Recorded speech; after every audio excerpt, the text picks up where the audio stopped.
Hello and welcome to the farmhouse. I'm so happy you are here, and I'm happy to be welcoming a new month with you, the month of February.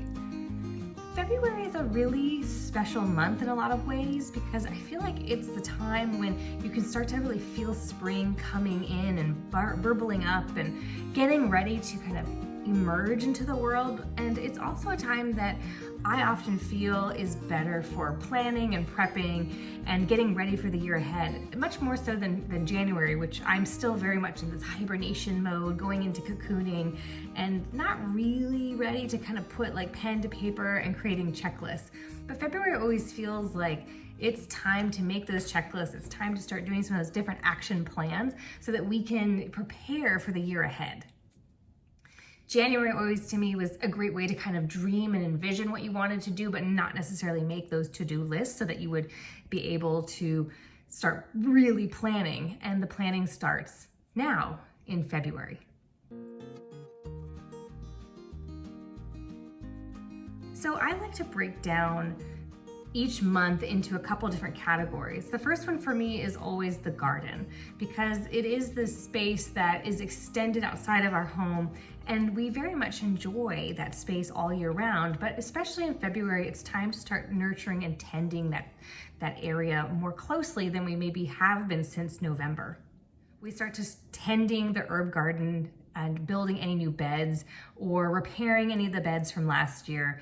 It's also time that we start and replenish our compost heap. We start thinking about more of our permanent herb garden features that we would be working on. So right now I'm trying to rebuild one of the paths, and I'm kind of looking at how to incorporate more lighting for the coming season into the garden space. So the month where I start to grow the seeds for the spring and sow them indoors.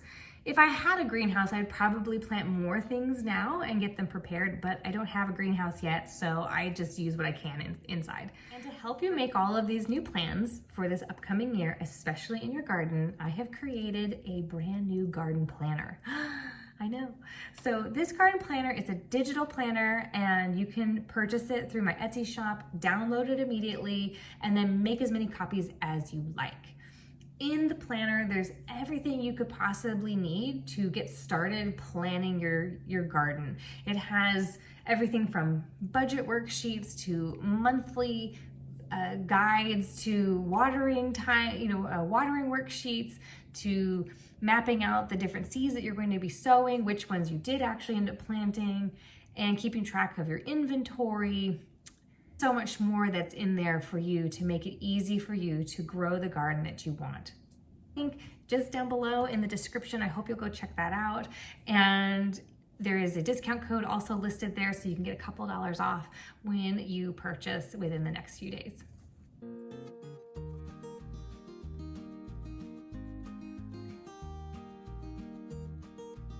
Also like to look at how we've been eating, since we're still kind of reacclimating to life after the holidays in February, and this is about really the time when we can jump back into preparing more meals from scratch and ensuring that we are eating out less and preparing more food here at home.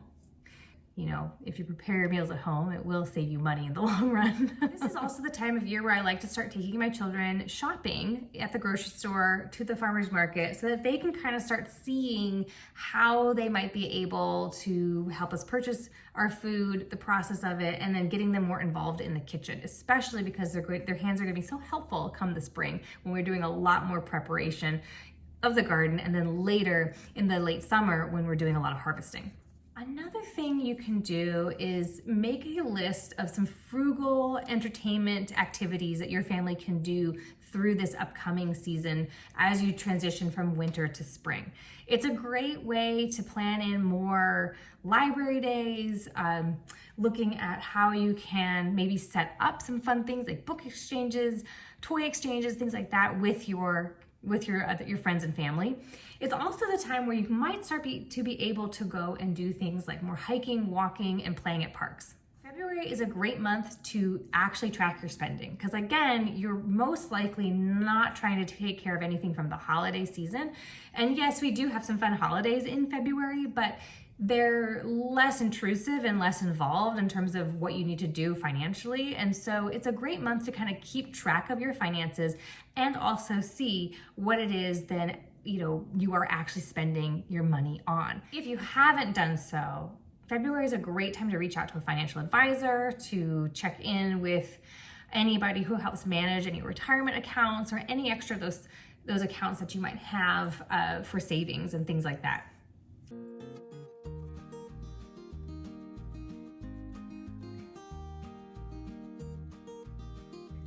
February is also a great month to focus a little bit more on your self-care. It is actually National Self-Care Month, and so it gives you a great reason to still pay attention to your own needs at this time. And as we're really transitioning from the deep winter months and shifting into the brighter days of spring, February is a really nice time to kind of gently nourish your body and get it ready for all the activity it's going to need to be doing come the spring and the summer.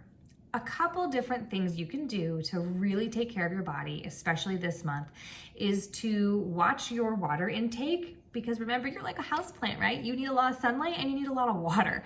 So make sure that you're drinking water, enough water every day. You can get a couple different ways to track that. You can track it on your phone, or just make sure that every time you drink 8 ounces, you come back again in about an hour and drink another 8 ounces. Is a great time to schedule all of your doctor's appointments for the year. Get on their schedules. Make sure you get all of these things in place and happening for you and your family. February is also a wonderful month to get outdoors, even just for once a week, to get your body moving and walking again. And even if it's not for very long, and even if it's in a bunch of snow, it can still be a really lovely time of year to move your body. Because February is still winter time, it's still a great month to ensure that you're getting a lot of rest. Rest in your sleeping and your sleep schedules and what makes you more comfortable when you're sleeping. Perhaps maybe you need a new pillow, or you need to change out your sheets for something maybe a little bit lighter from the flannel, but not quite ready for the pure linen of summer and spring. So thinking about ways that you can make your sleep routine extra comfy. This is also a great season to think about how to replenish your minerals and your nutrients in that way. So creating a very simple tea that has like mint and oat straw in it can be a really delicious way of nourishing your whole body system. The oat straw has a lot of calcium and minerals in it that your bones really need this time of year. And of course, mint has that beautiful awakening feeling to it so that you start to feel alive and more energetic this season. Thank you so much for joining me here in the farmhouse. I hope that you found this video to be helpful or inspiring for you. And I can't wait to share more slow living techniques and different ways to just grow, nourish, and create a life that you love. So until next time, I will see you back here at the farmhouse. Have a wonderful day. Bye, everyone.